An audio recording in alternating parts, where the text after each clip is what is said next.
Good evening, Blues. Hi, Corey. Hi, Hi, Stevie. everyone. It's a very emotional stream for us, this. It is. It is the final match at Goodison Park preview. I don't even know where to begin, Corey. How are you feeling? Do you know what, mate? I'm more excited than anything. Obviously, I'm not blessed with the ability to be there, unfortunately, on Sunday. But I'm still really, really excited, to be honest, just to see what we can do to really say goodbye. I know a lot of people obviously get nervous, starting to get emotional and things like that, which is completely understandable. But I just want to see what we're able to do, and it's going to happen. So I just want us to be able to give the grand old lady the send off she deserves. That's a great way of looking at it. And of course, we'll come to the football, but you just can't help but think that our field matters. Basically, it's not really. This is more than just a football match. And it's been a heavy week, and I think it's going to get even tougher, right? Whether you're in the ground or not, I just think that this is emotional because we're saying goodbye to our home that's been our home since 1892. But hey, we'll have effectively 3 grounds in Liverpool, won't we, at one point? Because the women are going to stay there. So does that affect how you feel, Corey? The fact that you'll still be able to go to Goodison to watch the ladies? No, because these feelings that I've built up has been going to watch. Obviously, it's the men's team, and not to take anything away from the women's team, but it is in essence it's a separate entity. Don't have nowhere near as much of an affiliation or attachment to the women's team, although I do still enjoy watching them. But it is very much the memories that I've had has been the boys in the blue shirts, and it is the team that I go to see time and time again every year. They're not going to go back to that stadium. It's a different team, although it's part of the Everton banner in the same club. It's a different team, and that's who you go to see. And yeah, so it is the end of an era, isn't it? Obviously, a lot of the players now from not say the heyday, but from when I grew up, Seamus Coleman is the last of them. He's bowing out fairly soon if he's even if he stays on a backroom basis. And Goodison Park is going to be shutting his doors to the men's game. So it's the end of an era. There is a lot of weight behind it. A lot of people are going to be emotional. Probably going to be people a lot more emotional than myself as well, because there are people who are season ticket holders. They go every week, and they go with obviously family, friends, the ones who trying to unscrew their own seat themselves and getting told off and banned by the club. Yeah, it was in the news, wasn't it, about a guy in the Gladys Street who tried to. That's it. So that was just a steward. Yeah, it's obviously everyone's been thinking about it, and then they came out to say that we're going to, put your seat in a commemorative frame and all that. And I think the deadline may well have passed now, but people did have a chance to buy their seat. You know what? Let's turn it upside down. We'll cover the game. We'll pretend it's a normal stream. We'll cover the game because there's been a lot of streams this week where there's been real football talk. We've been talking about, there's been football talk, but we've been talking about what Goodison means. Let's start with, it's very hard to, but actually let's just start with the fact that we're coming on the bounce of this Fulham game. I was there. I don't know how it happened. I was ready at halftime, everyone was falling asleep. I don't know how we went in at 1-1. It was a bit of a smash and grab, but it was also more than the smash and grab because we looked like we had good control of the second half, got 3 goals, and we're coming into the Southampton game on paper with great form and the chance to beat the bottom side by a comfortable margin. But football's not like that, is it? How do you think this game's going to go down? Well, you said it right there. Football's not like that, especially when it comes to Everton. We will struggle in easy games out of Ipswich, and the games that we don't expect anything from, we'll pull a blinder. So it is very much the Everton way, and it really wouldn't surprise me if Adam Lallana got the last goal and it was a 1-1 draw in the last minute because it'd be so Everton. But like I said, I'm excited. I think there's going to be a lot there from the fans. I'm hoping that the players can feed off that, and I hope that we really embrace the occasion, but don't let it overcome us, if you know what I mean, because then that will just be easy for Southampton to maybe play on the frustrations, maybe play on the euphoria, and that your head won't be there. So the players themselves need to drink it in, certainly, before and after the game, but they need to be They need to be switched on. They need to be focused because it is the kind of banana skin that could really slip up. Although it's not really meaningful of much in the grand scheme of things, it is in terms of the emotions and the weight and the less rational side of it, kind of thing. What about yourself? Well, I think the football's definitely going to be secondary, but I think the first team will need to be up from the first whistle to be focused on the job. And Moyes came out in a press conference earlier saying that, we've got this game to win. We want the 3 points. We want to cement our position. And we've also got another game after it. So we need to remain focused. So he'll be trying to keep them level-headed. There's a certain amount we spoke about before Moyes got appointed, and I actually said to you, I think he was the logical choice and maybe the most romantic option.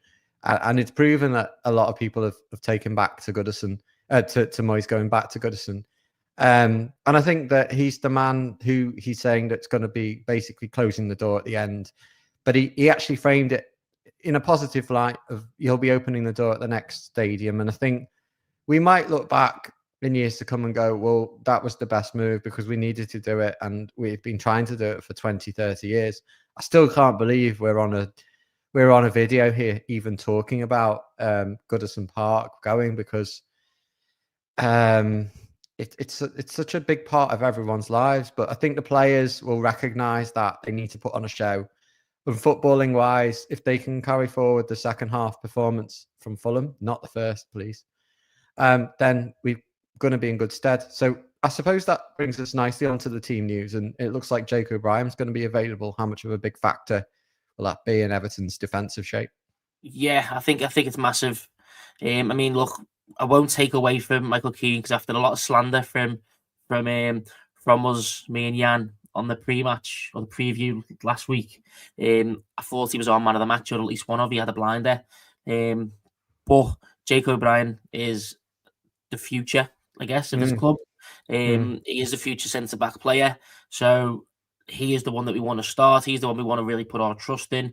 And he's the one who, a lot of the time, the energy from the fans comes from when you look at the team sheet. And maybe that bit of dullness at the start of the front game may have come from the drastic wholesale changes.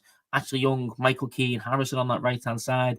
So maybe seeing Jake O'Brien back on the team sheet, which we're probably likely to do, will spur fans on a little bit more. Probably Seamus Coleman at right back, or if he comes on later on. But them kind of decisions in the lineup will also add to the energy, which is at an unusual kickoff time, isn't it? Because it's early doors on Sunday. So it's a very strange kickoff. Yeah, so I think Jacob Brown's going to be important. Number one, because of his ability, but number two, because of what it means when someone like him plays. It's the best player that we've got available to play that position, other than Braithwaite, of course. But we need to get the fans on. We need to make the right lineup, even if you need to make the lad that everyone wants to see. I know it sounds silly. He's just pandering to fans. Maybe not to that extent, but he needs to go with the attacking lineup. He needs to go with the lineup that's going to really get bums off seats and really get that atmosphere going, because we need to make the most of it. The people who are going, especially, need to be able to enjoy this last ever dance at Goodison Park. I mean, my heart says you play 4-4-2, or you put Coleman at right back and you bring Big Dunk off the bench. No, I'm only kidding. But in reality, I think we'll probably see everyone the same, but two changes. I think that we'll see Jake O'Brien come back to the starting lineup, and I think that McNeil will start. So do you think it'd be Ashley Young at right back and Coleman coming on later on? I want to say that Coleman will start, because then when he leaves after 60, 70 minutes, he gets a massive ovation and it becomes something that doesn't get brought into towards the end of the game, where I think everyone's going to be getting teary and possibly starting thinking about the next stage, which we'll get onto a minute. If you've just joined me, we'll be getting on to the full rundown of the day, because it's 90 minutes of football, or 95, or however long they play for, is only half of the day, isn't it? What do you think? Yeah, I mean, I agree with you. I think McNeil coming for Harrison. I think he has to. And I think O'Brien, if he's fit, which we believe he is, then he will come in for Michael Keane. I personally, just because I want to see what happens with him, I still want to give Patterson a go, either whether it's a case just to see I just want to see more of what he's got to offer. He's still got that little bit of a question mark. And and if not Coleman, and we swap both around, or vice versa. Probably in an ideal world, it'd be Patterson starting and Coleman coming on later on, kind of thing. Every time he's played Patterson, Moyes he's brought him off, so it'd be kind of the most logical and probably the most romantic substitution to bring Coleman on. And we don't know if he's got that 90 minutes in his legs. Do you know what I mean? Do you think you get a bigger ovation when you come on or when you go off? Because I think it's bigger when you go off. Well, I mean, if it's when he comes on, I mean, if he comes on, he can get a big, massive evasion when he comes on, but then he can also get that kind of relief of actually being on the pitch for the final whistle. He's not you're right. If you know what I mean. So he is essentially the last captain to stand on that pitch. If he plays and comes off, it'll be a different captain. Now, if it's of mine, but it'd be beautiful if Seamus Coleman was the last captain to walk off that pitch for the men's team. Yeah. Of course, Tarkowski's out, which is a shame, but this is football. It's a cruel game sometimes. And there are players that have to miss out. Mangala and Lindstrom also in those categories. For Southampton, they pretty much have a fully fit squad, actually. But I think the fullback, Walker Peters, he's picked up an illness. Obviously, Southampton rooted to the bottom of the Premier League, picking up just 12 points, but they did actually manage to pick up a point against Man City last weekend, which, as we saw from our own game, is not it's not to be sniffed at. I mean, that was the point that basically meant that they're no longer in the pub quiz questions instead of Derby as being like the lowest scoring Premier League side. 10 points they are off Leicester City, and the gap to Everton on 42 is a huge 30 points. But with football not always working out that, and we've heard from our Man City guest, my Man City guest, Elliot, how when they said goodbye to Main Road, they got beat that day. What do we need to do to kind of play football if we can and kind of take the game to Southampton and score a few goals? Yeah, I think we need to. I mean, we're the home team. We've been poor at home this season. It's not been the send off really throughout the year that Goodison Park deserved.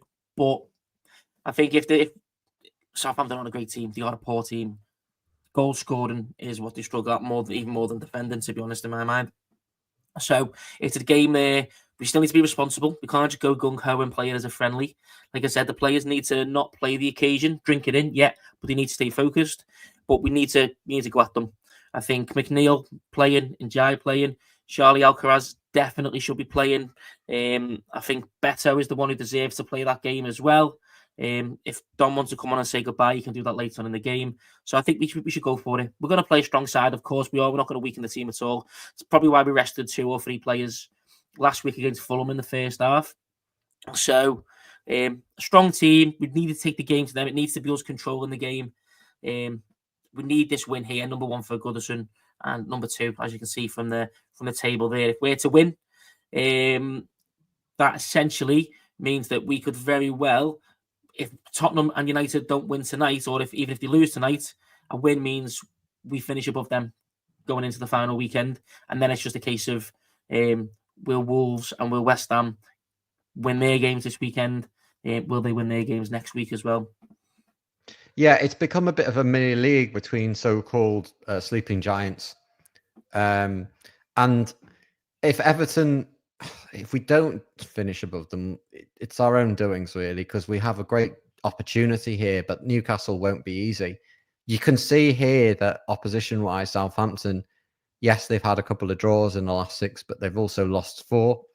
They're just not scoring goals, as you can see, and although we've not been incredible, and the form shows, it's fairly mixed. I think that's our second win in 11 or something like that. We've got a great opportunity to get the 3 points. Which, how important is it to get the 3 points? What would you prefer, a good performance and a narrow win, or average performance and a 3 or 4-0 win?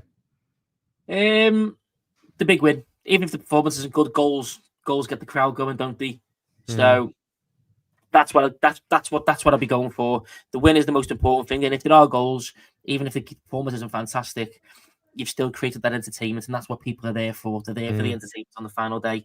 It's what the TV cameras want. Well, probably ever since the lose, to be honest, on the TV cameras. But that's essentially what everyone wants. And like I said, it's a big chance for Everton to kind of sell the club on a global scale, because this will be highly publicised. Obviously, it'll be the feature game on the Sunday, although very, very early. So again, an entertaining game, even if it's not the best performance, but if it's an entertaining game where we scored multiple goals, is the important part for me, because again, it's good for everyone in the stadium, it's good for TV, it's good for the label. So yeah.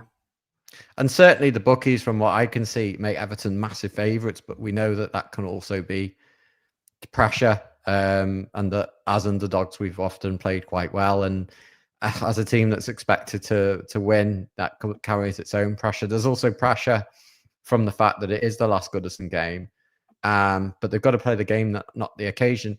Just to kind of remind everyone as a form going into this, it was a great win last weekend at Craven Cottage, with the Blues running out 3-1 winners in the end, although that didn't paint the picture of the whole game. The first half was very tough. Before that, we had our shoot ourselves in the foot game against Ipswich, where we went 2-0 up, and I hope that this game isn't a repeat of that. Ipswich helping themselves. Yes, there was a brilliant goal, but there was also that mistake towards the end, and I just don't think we really should have allowed them to get back into the game. The Chelsea game was not our best. The City game was reasonable, but in the end, the class showed itself from a Man City point of view. We were fairly unlucky to lose by 2, but on another day, we might have picked up a point. And then before that, there was a great win at Forest, which broke the sequence. And then for Southampton, of course, they had that goalless draw at home to Man City that I'm sure they're very proud of, especially given the fact that they're already checked out on the beach. They lost to Leicester and Fulham. They had a draw at West Ham, and they lost at home to Villa, which is a pretty reasonable standard result. So, yeah, forms, it just goes out the window in a game like this. It feels a bit like preparing for the derby. You know, it's that big a game. I've never known a game that has so little riding on it. Yes, we want to finish 13th. I can say that with a straight face. Yes, we want to finish 13th. But a game like this, it's just, I've never known it. Such an important game. The only other games I remember where there's nothing really riding on it, but it's so important, are when we've changed managers. Where we've had to we've changed managers. We're not going to get relegated from this game. Nothing's going to happen, but we really need to get off to a good start. This game's just different. It's never going to be it's never going to be like this again. There's been an absolute mad scramble for tickets since the fixtures came out, and some tickets are trading for 4 figures. And we've seen that people will almost do anything to get there. So I think before the game, it's just going to be pandemonium. And I think the police are going to try and contain. They're going to try and contain the situation, but I don't know how. I don't know what it's going to be like, because it's going to be like something that we've never really seen before. Are you going anywhere near the ground, Corey? Are you planning to? No, I've got post-match to do and pre-match, so I'll take one for the team and stay home. But I can imagine it's going to be madness. I've seen a lot of people say, do we go, do we not? The club put out that if you've got a season ticket, turn up. If not, please stay home. But I don't know how you can say that, because look, it is very much about the season ticket holders. It's very much about people who go to the game, who are able to go often, because they're the ones who have the closest tie probably to the ground. But there's still fans like myself get to go to 5, 6, 7, 8, 9, 10 games a season. Probably like yourself, Steve, obviously a bit difficult because you live further away, but there's people who be coming from further away who've been to Goodison multiple times a season, even people who only go once or twice, and it's still their chance for them to be there for such a historical, momentous occasion, where one of the most oldest and basically most original purpose-built grounds is basically going to be closing its doors to the men's game. You know what I mean? It's a historic stadium. It's one of the most historical stadiums in the world. It's steeped in history. It's steeped in milestone. So how can you tell people to not turn up? It's almost reverse psychology. And there's plenty of pubs in the area that are going to absolutely love absolutely love the business is going to turn their way. Mm. You know what I mean? There's going to be pubs, obviously, all Are around. people going to get there really early? Which brings me on to this. I mean, a lot of people have been looking to find out what the kind of order of the day is when the 1878 coach arrival is going to be and things like that. Some sources have leaked, and we have this, and whether it's true or not, we suspect it's really real. I know AI is extremely good these days, but we can go through this together and we can make what we want. There will be a coach arrival. Now, that coach arrival, I do believe it's at 10 o'clock. Is that the information you've got, Corey, or are we not quite sure? We think it's at 10 o'clock. Yeah, I believe it's about 10. That's what sounded expected to arrive. I think Unbelievable. They usually turn up. What is it, like an hour and a half? 10:30. Yeah, something 10:30 like that would be normal. 10:30 So, would. they're bringing it forward a little bit, and I think it is to avoid maybe too many people coming down a little bit later on, trying to catch a couple of people out. But the fans are wise. Anyone who's getting down there is going to be early. I mean, I've heard a lot of people say they're literally going to get down there for 9 a.m. I think that I was originally looking at 10, but obviously if the coach arrival's going to be at 10, then even earlier. It's just ridiculous. We can just run through a few little things because I'm sure a lot of people are curious about what's going to go on the day. We've got the jet. Everton had already said this week, and the communication's been better from the club than ever before. I think they have actually come out and said, look, there's the end of the era show, which is going to be at the end. This confirms the information around that we probably don't have at this point. That might well be coming out on match day. I don't know. They're installing the PA at 7 a.m. This is all stuff in the background, but we're all curious, right?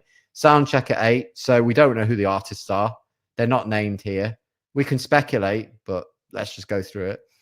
Pyrotechnics installed. Now, sorry if that's a spoiler, but there's going to be fireworks. Hopefully there'll be fireworks on and off the pitch. But I think it would have been weird if there aren't any fireworks, especially given the fact that we've seen games that aren't so significant have fireworks at Goodison. But whether these are fireworks that are really like Olympic level fireworks or they're just a few flames at the start of the season type fireworks, we don't know. 9 o'clock, they are going to remove all the test equipment and get ready and put that away for the ceremony. So it's all the logistic stuff. And then they've got a briefing. Stewards are going to be briefed in the stand. So everyone's going to be getting the crack of dawn. Turnstiles open at 10:30. So anyone who wants to get in the ground can do so from 10:30, which then makes sense to have the coach arrival at 10 so people can just go inside.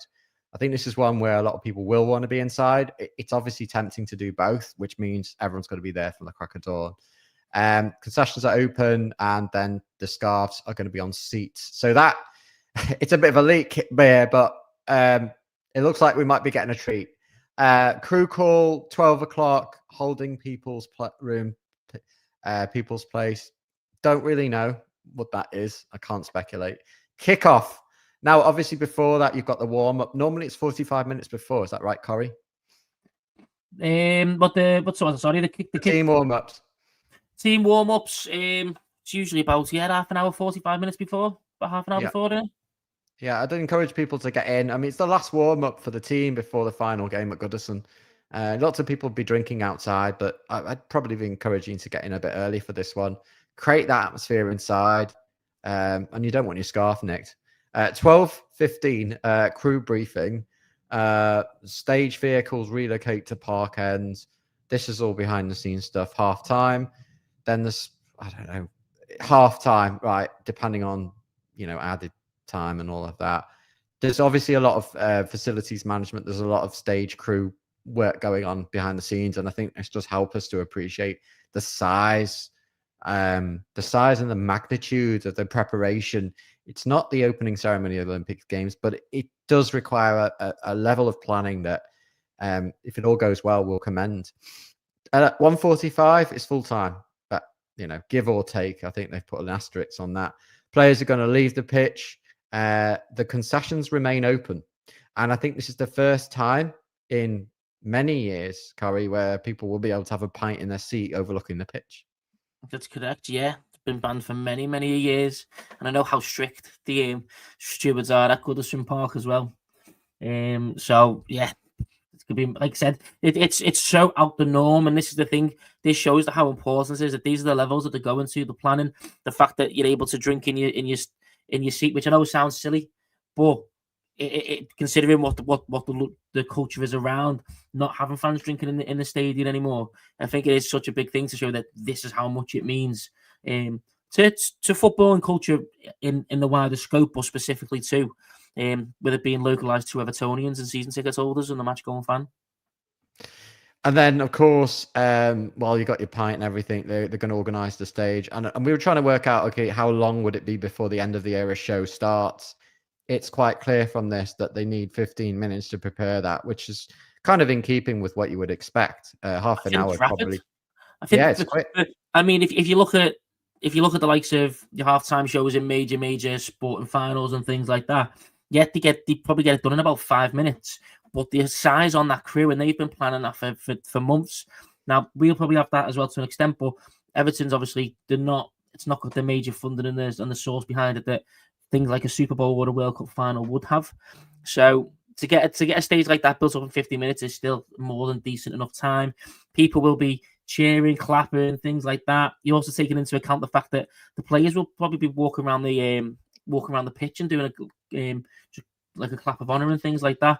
So that'll probably take 5-10 minutes. So the fact they'll get it done, I reckon you're probably going to run over that. Show will probably start at like 2:10 once the delay on everything goes. But still, yeah, look, getting that set up in roughly 10 minutes or so would be a fantastic job.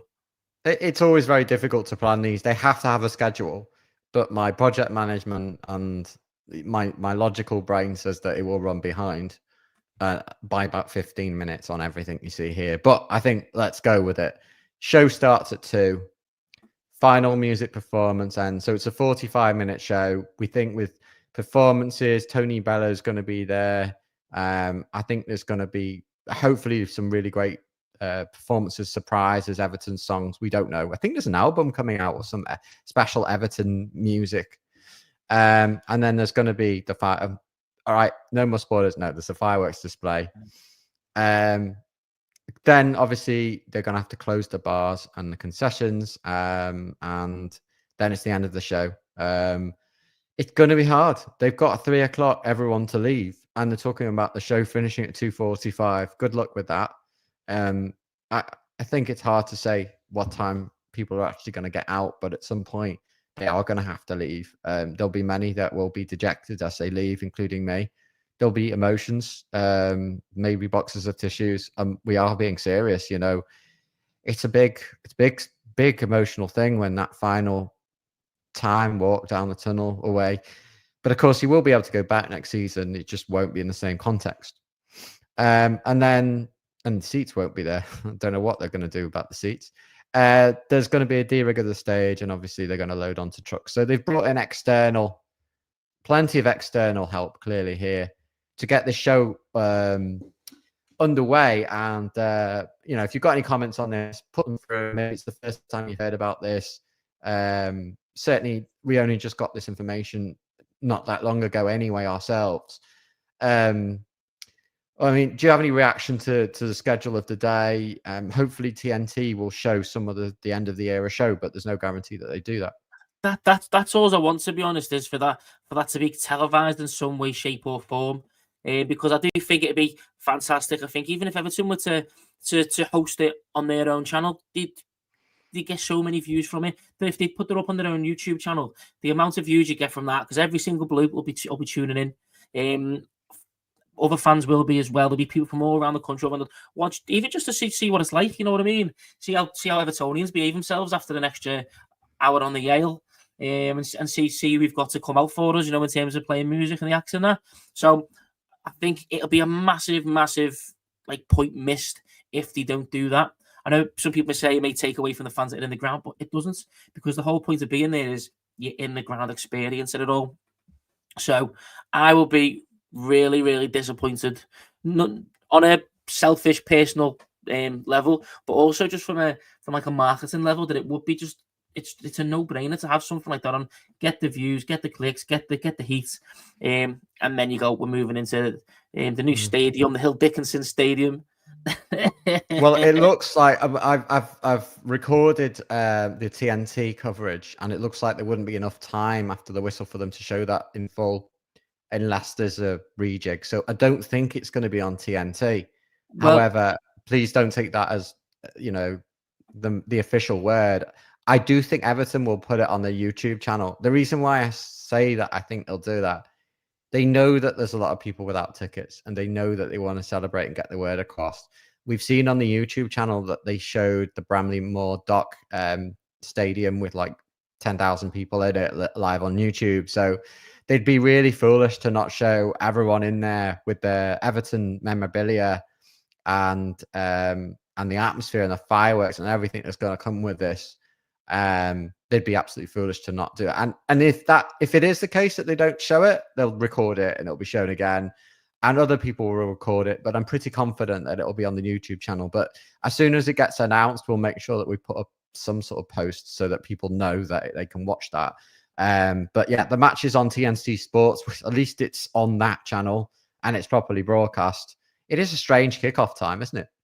yeah, I mean, I don't know what the cause of this is. It Merseyside Police wanting it early, so there's less fans on the AL, less trouble. Is it that they're bringing it forward a bit more so they've got the time afterwards to be able to show it on TNT? Because obviously the scheduling times that TNT does is for a 12:30, 12:45 kickoff. So if you're doing it as a 12 o'clock kickoff, then they may have that added bit of time to be able to show the post-match celebrations and festivities. So that kickoff time, although I wasn't enamoured with it at first, and I can imagine for fans who are trying to get the game, like yourself, got a bit of travelling to do, it is an absolute the only option for me is to go up the day before, which is what I'm doing, and there won't be any trains that will get you there in good time. You may just be able to get there depending on where you're coming from. So people having to stay the night, but then there'll be some people that get coach on the day. It'll just be like a 5 or 6 a.m. jobby, depending on where you're coming from. The problem, people down south, obviously the further down south, the more logistically difficult that will be. Everyone won't sleep the night before anyway. I'm already getting to that stage of it feeling like, I can't even believe this is happening. It is happening. Oh my God. But it is happening and you need to get there. So everyone will make sure that they're there. And the 12 o'clock kickoff is a weird one, but the reason why it was chosen is if it was an evening kickoff, it would have made it really hard for people because they would have had to get time off work and get back afterwards. So that rules out a lot of people that have to make travel arrangements. And then you've got the situation with it finishing late. I think the ideal time would have been 4:30 on a Sunday, but I think with the combination of the policing and everything else like that, and also Sunday travel, they just decided that it was better to make it in the middle. It's a bit early for me, but it doesn't matter. I'm actually very, very fortunate that I'm going, as every Evertonian who is going should be. Score predictions will come up in a minute. I don't know whether you've got any sort of before we go to the score predictions. Have you got any additional things that you want to discuss to do with leaving Goodison or anything that you've not been able to express this week? Not particularly, no. We pretty much hit the nail on the head. It's such a big, momentous occasion for us. It's a couple of players potentially to take a look at from Southampton. Taylor Hartwell-Bellis is a good game. Is a good player. He's shown flashes of what he is, but he's in a poor team. Matthias Fernandez is a player I'd like to see as well. So it's a chance to look at a couple of players that we maybe, because there's going to be a big squad overhaul this summer, which I'm very, very excited for. So I think it's just a chance to look at other players that, not that we don't watch them throughout the season anyway, but to see what they're like playing us, like we did with Liam Delap, and see if they amount to something that we would take as well, bringing into the team as we look to grow and improve and move into this new era, because that's essentially what we're doing, aren't we? We're leaving Goodison. Loads of players are leaving. Our longest standing player in Seamus Coleman, our captain, from a bygone era, essentially, is winding down or hanging up his boots. So it's a massive, massive change in era. I've never seen a bigger change in terms of the team. I remember when Arsenal moved from Highbury to the Emirates, Walcott was just coming through. He'd had that first season. It was Henry's last season before he left. And so that fight, I remember for Arsenal, it was a massive change in their era. This is even bigger. Like I said, the change in stadium, which we've been at even longer than Arsenal, been at Highbury. The change in the personnel contracts, everything.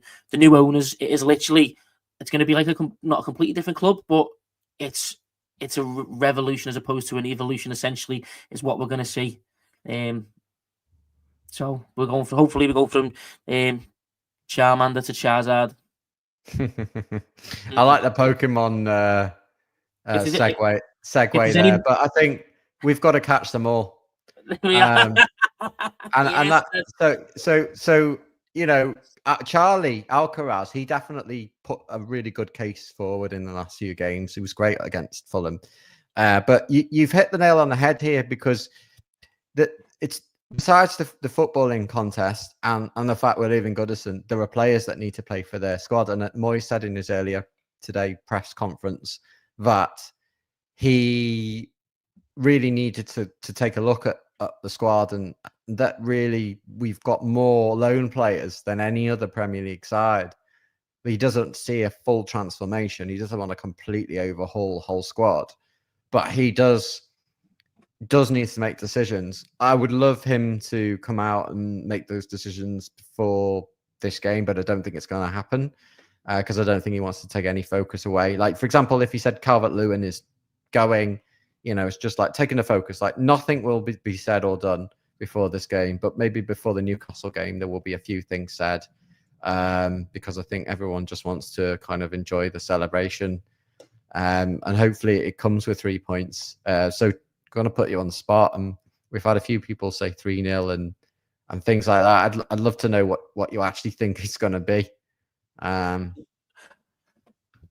you know what? I don't know. For some reason, I've been having 4-0 in my head. Like, I know, and do you know what? It's pure. It's the occasion getting the. I know I said focus and don't let the occasion get the best of your football players, but the occasion's getting the best of me, and I just keep seeing like a 4-0 win. Turns out it'll probably only be 1-0, but I'm going to go 4-0. And I think that logic says that. And, recently when I was thinking about it, 4-0, 4-1 is where you want it to be against the bottom of the club, Southampton, in a final Premier League game. Of course, football isn't always like that. And I'm gonna go 2-1 because I think we'll win. But I think that these things don't always go as smoothly as you expect them to go. I think it'll be all right on the night. I'd love us to keep a clean sheet. I just basically want to be proved wrong. I want it to be 3, 4, 5. I looked at the odds for 6. It's it's not so surprisingly long for us to win 4-1. So I think they're like 20s or 30. So it's not that big.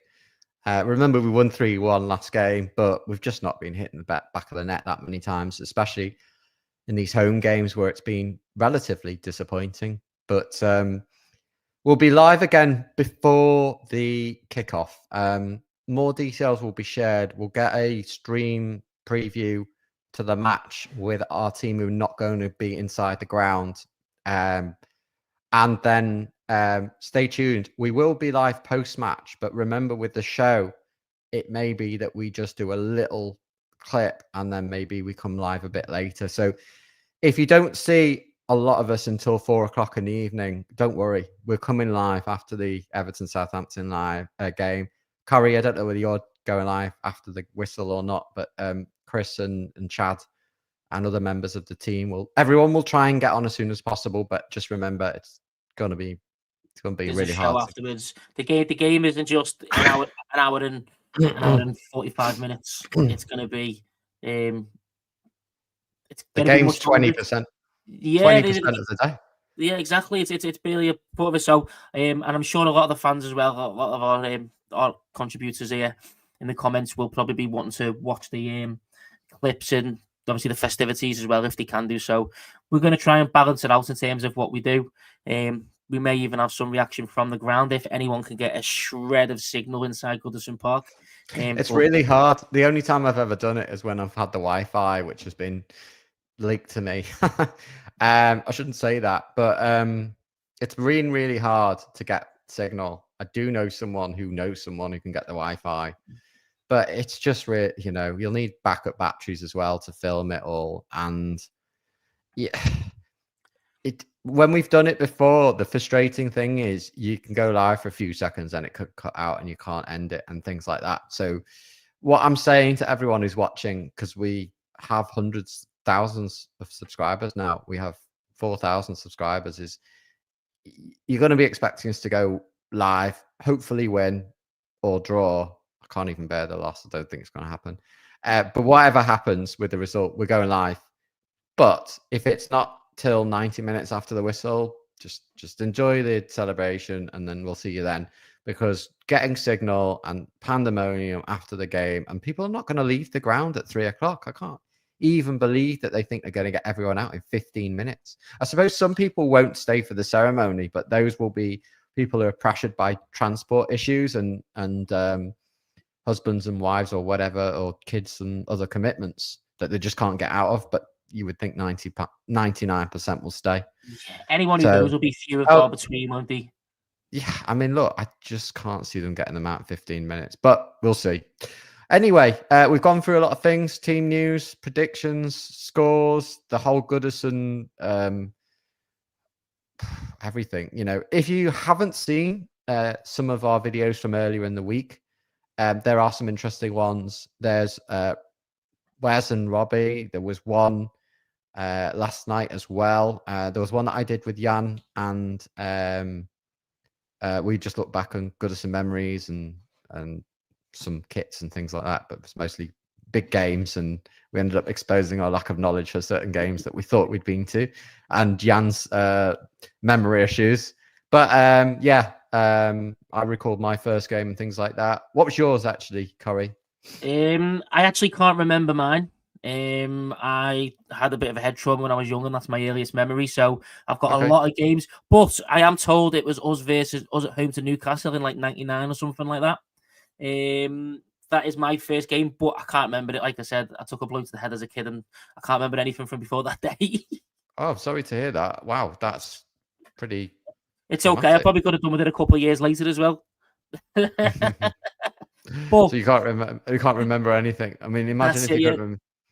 There's some things I would like to kind of erase out my memory when it comes to Everton, but Rafa Benitez. Yeah, things like that, and all those 4-0 defeats, or the 2-3 reverses and things like that, and losing against Tranmere in the FA Cup. There's so many penalty shootouts, but mostly good times. And I think there was a video out yesterday. I think yesterday was the 40th anniversary of the Bayern Munich. I mean, it's a bit too for us. It's a bit too long ago, but it's the 40th anniversary. I was only 3, I think, at the time of the Bayern Munich match, and they put it up on YouTube in full, I think.